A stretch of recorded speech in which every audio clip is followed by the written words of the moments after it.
In today's video, I'm going to show you how to use the export leads feature in Lemlist. So first open up your Lemlist dashboard, then go to campaigns. Then next is go to your campaign. And from here, head over to lead list. And from here, you can first use the add filter button if needed, just to filter out the leads you may want to export and to categorize them.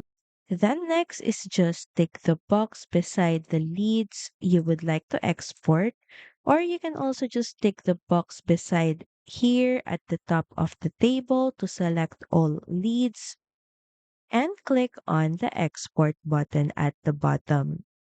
So currently the available file format to download is .csv, and your file will then be downloaded to your device as a CSV file. So this export leads feature makes it easy for you to analyze, share, or back up your data anytime. Thank you for watching this video. Also feel free to use our affiliate link in the description. Bye!